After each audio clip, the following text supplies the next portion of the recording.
নমস্কার, ব্রেকিং বাংলায় আপনাদের স্বাগত। আমি জয়ন্ত মজুমদার। বিজেপির প্রাক্তন রাজ্য সভাপতি দিলীপ ঘোষ সম্পর্কে বর্তমান রাজ্য সভাপতি শ্রমিক ভট্টাচার্য গত 23শে আগস্ট একটি মন্তব্য করেছিলেন বা কিছু কথা বলেছিলেন। শ্রমিক দিলীপ সম্পর্কে কি বলেছিলেন আমি আপনাদের একটু প্রথমে শুনিয়ে দিই। দিলীপ দা আমাদের শ্রদ্ধেয় নেতা, রাজ্য বিজেপির ইতিহাসের তিনি পরিসংখ্যানের বিচারে সফলতম রাজ্য সভাপতি। অচিরেই দিলীপ ঘোষকে স্বমহিমায় দিলীপ ঘোষের মতো করে আবার পাহাড় থেকে সাগরে দেখতে পাবেন। দিলীপ ঘোষের বিষয়টি কেন্দ্রীয় নেতৃত্ব দেখছেন এবং কেন্দ্রীয় নেতৃত্ব এবং দিলীপ ঘোষের মধ্যে কথাবার্তা চলছে। পার্টির তো নির্দিষ্ট কিছু পরিকল্পনা থাকে, দিলীপ ঘোষকে নিয়েও পরিকল্পনা আছে, আরও অনেক ঘোষ বোস দত্তমিত্রকে নিয়েও পরিচালনা আছে, আছে পরিকল্পনা আছে। দেখতে থাকুন, অনেক কিছু হবে। দিলীপ ঘোষ বিজেপিতে ছিলেন, আছেন এবং থাকবেন। আপনারা শুনলেন শ্রমিক ভট্টাচার্যের কথা যে দিলীপ ঘোষ বিজেপিতে ছিলেন, আছেন, থাকবেন। দিলীপ ঘোষ আগের মতোই অচিরেই দিলীপ ঘোষকে পাহাড় থেকে সাগর সমহিমায় বিচরণ করতে দেখা যাবে। কেন্দ্রীয় নেতৃত্ব দিলীপ ঘোষের সঙ্গে কথাবার্তা বলছেন এবং দিলীপ ঘোষের মতো আরো অনেকের বিষয়ে কেন্দ্রীয় নেতৃত্বের পরিকল্পনা রয়েছে। তো শ্রমিক এগুলো শোনালেন, কিন্তু তারপর আমি বলছি যে বিজেপির অন্দরে দিলীপ ঘোষের যারা অনুগামীরা আছেন বা শুভেন্দু অধিকারীর যারা শিবির যেটা রয়েছে বা সুকান্ত মজুমদারের শিবিরের লোকজন, অনেকে কিন্তু শ্রমিক ভট্টাচার্যের এই কথা নিয়ে যথেষ্ট সংশয় তারা রয়েছেন যে শ্রমিক ভট্টাচার্য বলেছেন বটে, কিন্তু আদৌ কি সেটা? কারণ তারা পরিষ্কার বুঝতে পারছেন যে দিলীপ ঘোষ তাদের কাছে এখন অতীত হয়ে গেছে, দিলীপ ঘোষ এখন ইতিহাস হয়ে গেছে, দিলীপ ঘোষ আর বিজেপিতে কোনো জায়গা নেই, এরকম একটা ধারণা কিন্তু তিন শিবিরের লোকজনের মধ্যেই কিন্তু রয়েছে। এটাই এখন বর্তমান আলোচনা। কারণ কারোর সম্পর্কে দিলীপ ঘোষের সম্পর্কে আলোচনা উঠলেই বলে যে ওটা ক্লোজ চ্যাপ্টার হয়ে গেছে, বিজেপি নেতৃত্ব আর ওসব নিয়ে কিছু চিন্তা ভাবনা করছেন না। তো আসলে হওয়ার কারণটা যে গত 30 এপ্রিল থেকে ধরে নিন 25শে জুলাই, মানে 30 এপ্রিল দিলীপ ঘোষ দীঘার মন্দির উদ্বোধনে গেলেন। সেখানে গিয়ে মন্দির তৈরির জন্য মমতা বন্দ্যোপাধ্যায় প্রশংসা করলেন। সেটা নিয়ে বিজেপির অন্দরে চর্চা শুরু হলো বা দিলীপ ঘোষকে নিয়ে বিতর্ক তৈরি হলো। অনেক নেতা বললেন তিনি পার্টি স্ট্যান্ড ছিল মন্দির উদ্বোধনে না যাওয়া, অনেককে নিমন্ত্রণ করা হয়েছিল কিন্তু তারা যাননি, কেন দিলীপ ঘোষ আগ বাড়িয়ে সেখানে গেলেন, এই নিয়ে সমালোচনা হলো। পরের দিন দিলীপ ঘোষ মিডিয়ার সামনে আক্রমণ করলেন, কয়েকজন নেতার নাম করে করলেন এবং যে শুভেন্দু অধিকারীর নাম না করেই তাকে বললেন যেরকম তৃণমূলের উচ্ছিষ্ট খাওয়া, মমতা বন্দ্যোপাধ্যায় আঁচলের তলায় থেকে নেতা হওয়া, এইসব। তারা এখন বিজেপিতে বড় বড় কথা বলছে, আমাকে ক্যারেক্টার সার্টিফিকেট দিচ্ছে, এইসব কথা তিনি বললেন, বিতর্কিত কথা। সেই নিয়ে আরো বিতর্ক বাড়লো এবং যেটা হলো পরবর্তীকালে দিলীপ ঘোষ আরো ব্লান্ডার করলেন, সেটা এক টিভি সাক্ষাৎকারে গিয়ে রিপাবলিক বাংলায় তিনি বললেন যে মমতা বন্দ্যোপাধ্যায়কে যারা দুর্নীতিগ্রস্ত বলছে, মমতা বন্দ্যোপাধ্যায়ের বিরুদ্ধে কি কোনো কেস আছে, সিবিআইয়ের কেস আছে, ইডির কেস আছে? যার বিরুদ্ধে কোনো অভিযোগ বা কোনো রকম কেস নেই, আমি কি করে তাকে অভিযোগ যে কাঠগড়ায় দাঁড় করাবো? এসব কথা বলে আরো সাড়ে সর্বনাশ করলেন। তো যাই হোক, সেটা এসে শেষ হলো। তার মধ্যে দিলীপ ঘোষ অনেক বিতর্কিত কথা বলেছেন, অনেক ইউটিউবারদের সঙ্গে ব্যাপারে তিনি কথা বলেছেন, বিতর্কিত মন্তব্য করেছিলেন। তো সেটা শেষ হলো 25শে জুলাই সেক্স স্ক্যান্ডাল দিয়ে, যে ঘোষবাবুর কীর্তি বলে একটা ভিডিও ছড়িয়ে পড়লো এবং সেটা ধরে নেওয়া হলো যেটা দিলীপ ঘোষের হতে পারে। এবং দিলীপ ঘোষ সঙ্গে সঙ্গে তাৎক্ষণিক রিয়াকশন দিলেন যে এটা পার্টির মধ্যে বা কেউ তাকে মেলাইন করার জন্য এগুলো করেছে এবং এর গোপনে এটা ষড়যন্ত্র হয়েছে এবং ষড়যন্ত্রের কথাই তিনি বললেন। এবং পরিষ্কার যে পার্টির কোন একটা অংশ থেকে দিলীপ ঘোষকে আরো কোণঠাসা করে দেওয়ার জন্য ষড়যন্ত্র হয়েছে। কারণ 30 এপ্রিল ওই দীঘার মন্দির উদ্বোধনে যাওয়ার পরে, তারপরে তার 7-10 দিন পর্যন্ত বিতর্কিত মন্তব্য করার পরে আপনারা জানেন ইতিমধ্যে যে বিজেপি নেতৃত্ব, বিশেষ করে কেন্দ্রীয় নেতৃত্বের পরামর্শেই রাজ্য নেতৃত্ব দিলীপ ঘোষকে আর কোনো মিটিং এ ডাকে না। মানে মে মাসের গোড়ায় 5 তারিখে একটি মিটিং ছিল, সেখানে ডাকা হয়নি তাকে, কোর কমিটি। এবং তারপরে দিলীপ ঘোষকে পার্টি প্রোগ্রাম দেওয়া বন্ধ হয়ে গেছে অফিসিয়ালি সেই সময় থেকে, ধরে নিন। তো দিলীপ ঘোষ বললেন যে ষড়যন্ত্র হয়েছে এবং তিনি লালবাজারে কমপ্লেন করলেন। তো বিজেপি সূত্রে যেটা জানা যাচ্ছে বা আরএসএস এর লোকজনরা যেটা বলা বলি করছেন যে দিলীপ ঘোষ লালবাজারের দ্বারস্থ হয়েছিলেন ওই সেক্স স্ক্যান্ডাল বা ওই যে ভিডিও ভাইরাল হয়েছিল সেই বিষয়ে তিনি অভিযোগ জানিয়েছিলেন এবং তিনি নাকি চেয়েছিলেন যে কোন একজন ইউটিউবারকে গ্রেপ্তার করাতে যারা নাকি এটাকে ছড়িয়েছে বা যাদের মাধ্যমে এটা ছড়িয়েছে।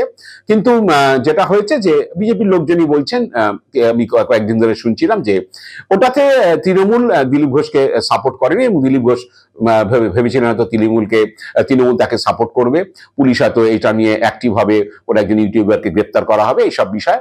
কিন্তু তৃণমূল এসবের মধ্যে ঢুকতে চায়নি। তৃণমূল হচ্ছে পরিষ্কারত লালবাজার ওই এই তদন্ত যেরকম হয় এগুলো বেশ কিছুদিন এরকম ধামাচাপা পড়ে যায়, আসলে খোঁজ খবর সবই নেওয়া হয় কিন্তু সেগুলোকে আর প্রকাশ্যে আনা হয় না। যাই হোক, ওই অবস্থাতে রয়েছে। দিলীপ ঘোষের কমপ্লেন এগেনস্টে কি হয়েছে না হয়েছে এখনো পর্যন্ত আনুষ্ঠানিকভাবে পুলিশ কিছু বলেনি। তো দু একদিন মধ্যেই হচ্ছে আরএসএস এর কেন্দ্রীয় নেতারা এবং রাজ্য নেতারা একটি ঘরোয়া বৈঠকে আলোচনা যেটা করেছেন সেটা হচ্ছে যে, আমি আপনাদের বলি যে দিলীপ ঘোষের তারা মনে করছেন যে দিলীপ ঘোষের সাজা এখনো, তিনি যে কাজগুলো করেছেন বা যে বিতর্কিত কাজগুলো হয়েছে বা 30 এপ্রিল থেকে 25 জুলাই মানে দীঘার মন্দির উদ্বোধনে যাওয়া থেকে একেবারে হচ্ছে সেক্স স্ক্যান্ডাল পর্যন্ত যা যা ঘটনা ঘটেছে সে ব্যাপারে পার্টির যে সাজা দেওয়া সেটা এখনো সম্পূর্ণ হয়নি। সেই জন্য হচ্ছে দিলীপ ঘোষকে আরো কিছুদিন হচ্ছে সাজা দিতে হবে এবং তারা একজন বলেও ফেলেছেন যে তিনি এখন হচ্ছে কানা হয়ে রয়েছেন, আসলে পুরোপুরি অন্ধ হননি, পুরোপুরি অন্ধ হওয়ার পরেই হচ্ছে দিলীপ ঘোষকে টেনে তোলা হবে, তার আগে তোলা হবে না। কারণ তার এটা তাকে ফিল করানোর জন্যই যে পার্টির নির্দেশ না মেনে বা পার্টির বাইরে গিয়ে কথা বলে, এটা দিলীপ ঘোষের বরাবরের অভ্যেস, বহুবারই তিনি বিতর্কিত কথা বলেছে যা হচ্ছে পার্টি এন্ডোর্স করেনি। তো পার্টি স্ট্যান্ডের বাইরে গিয়ে কথাবার্তা বললে বা বিতর্কিত কথা বললে পার্টি হচ্ছে তাকে সাজা দেবে।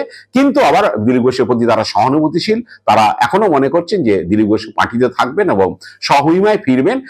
কিন্তু সাজার পরিমাণ হয়নি, সম্পূর্ণ হয়নি বলেই তারা মনে করছেন এবং তারা পরিষ্কার কথা যে কানা হয়ে রয়েছেন, এখনো অন্ধ হননি, পুরোপুরি অন্ধ হওয়ার পরেই হচ্ছে দিলীপ ঘোষকে আবার টেনে তোলা হবে। এটাই আরএসএস এর এই নেতৃত্ব ঘরোয়া আলোচনায় করেছেন।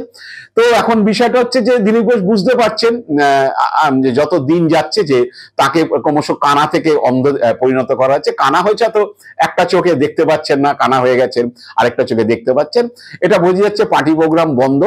এবং এখন যেটা হচ্ছে অনেকে যারা গত বছর পর্যন্ত আমি যেটা শুনলাম বিজেপির বিভিন্ন লোকজনের থেকে, গত বছর পর্যন্ত অনেকেই দুর্গাপুজো আসলে বিশেষ করে মেদিনীপুরে দিলীপ ঘোষকে দুর্গাপুজো উদ্বোধনের জন্য তার ডাক পড়তো। তিনি একেবারে পুজো চতুর্থী পঞ্চমী ষষ্ঠী বিভিন্ন জায়গায় তার অনুগামীরা যা তাকে পছন্দ করে তারা নিয়ে গিয়ে দিলীপ ঘোষকে দিয়ে পুজোর উদ্বোধন করেছেন। এবার নাকি এখনো পর্যন্ত সেরকম কোনো ডাক টাক কিছু নেই।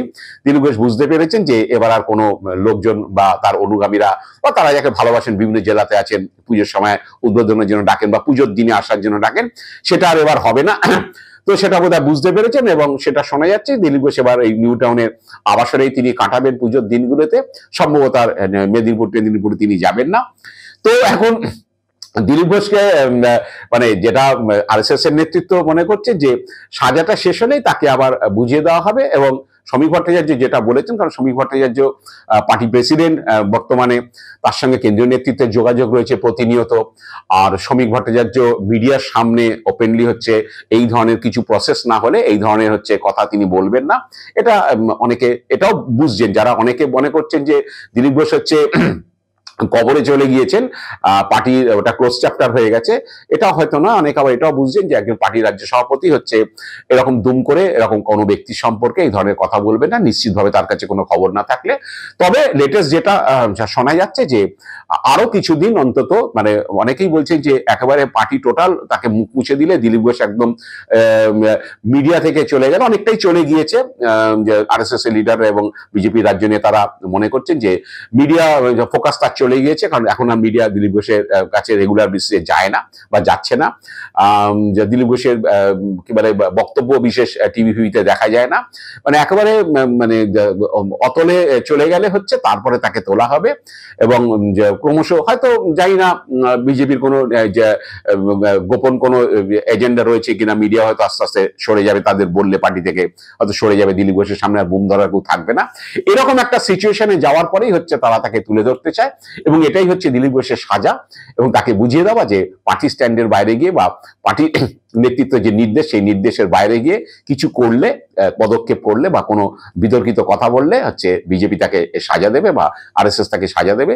সেই সাজা সম্পন্ন হলেই হচ্ছে দিলীপ ঘোষকে আবার এরাই টেনে তুলবে বা আরএসএস বিজেপি তাকে টেনে তুলবে। এই শিক্ষাটা দিলীপ ঘোষকে দেওয়ার জন্যই এখন এই প্রসেসটা চলছে। এটাই মোটামুটি আমি শুনলাম লেটেস্ট গত 2-1 দিনের মধ্যে একটা ঘটনা ঘটেছে। তো এখন জানি না সেই সময়টা বিজেপি ও আরএসএস দিলীপ ঘোষের ওই একেবারে অন্ধ হয়ে যাওয়ার সময়টা কোন সন্ধিক্ষণে আসবে সেটা তারাই বলতে পারবেন, এবং কোন পর্যায়ে আসলে মানে সমস্ত প্রোগ্রাম বন্ধ, মিটিং এ ডাকা বন্ধ, অনুগামীদের হচ্ছে তাদের প্রোগ্রামে ডাকা বন্ধ, মিডিয়া বুম সামনে থেকে, মুখের সামনে থেকে চলে যাওয়া, সমস্ত কিছু সম্পূর্ণ হওয়ার পরেই হয়তো দিলীপ ঘোষকে তারা পার্টিতে ফেরাবেন বা পার্টিতে আবার আনার চেষ্টা করবেন বা সময়ময় ফেরার চেষ্টা করবেন। এটাই হয়তো সমীর ভট্টাচার্যের স্ট্র্যাটেজি। দেখা যাক এটা কোন সময় হয়, তবে কিছু একটা হতে চলেছে, এটা আপনাদের আমি আজকে জানালাম। আজ এ পর্যন্তই। আপনারা ভালো থাকবেন, সুস্থ থাকবেন। নমস্কার।